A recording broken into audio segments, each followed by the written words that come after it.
ունեցել եք մեղքի զգացում, որ ինչ որ բան չեք հասցրել։ Իհարկե, գիտեք, ամուսինս շատ խելացի բժիշկ էր եւ հազարավոր այցելուներ ու հիվանդներ ուներ բուժած եւ ես վստահ էի, որ ինքը շատ առողջ ապրելակերպ է ընտրել, երբևիցե չի ծխել, շատ հազվադեպ էր օգտագործում ալկոհոլ, շատ պարապում էր սպորտով, ամեն օր գրեթե ինքը գնում էր լողավազան, պարապում էր եւ մեր ամուսնանալու առաջին իսկ օրվանից ինքը պարապում էր կարատեով, քունգֆույով, ֆիզիկապես ուժեղ, ինքն էլ բարձրահասակ, հետաքրքիր տղամարդ էր, բայց գիտեք ինչպես, քանի որ ինքը շատ ուշադիր էր իր հանդեպ եւ մասնագետ էր, ես հանգիստ էի եւ վստահ էի, որ ինքը շատ երկար է ապրելու, անսպասելի այդ ամեն ինչ եղավ եւ հենց այդպեսին է այդ քաղցկեղը, ինքը ոչ հաշվի առնում մարդը ով է, ինչ բնույթի կյանք է վարում, ինչ հետաքրքրություններ ունի, ում աղջիկն է, ում տղան է, ում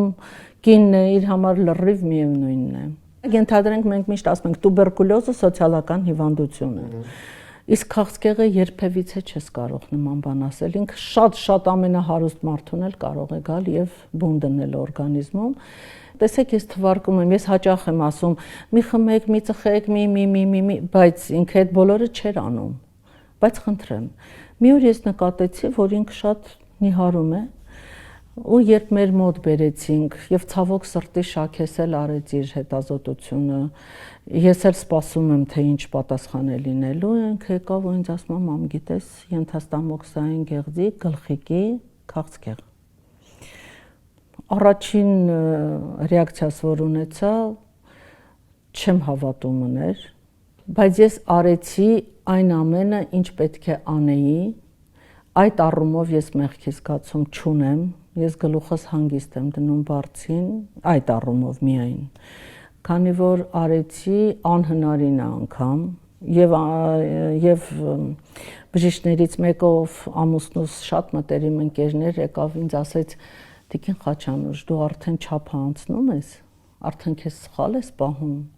որովհետեւ այս մարդուն չես թողնում հանգիստ, դու իրան խանգարում ես։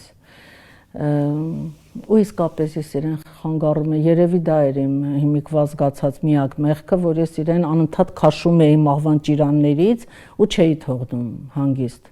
որտեվ ուզում էի, որ ինքը ապրեր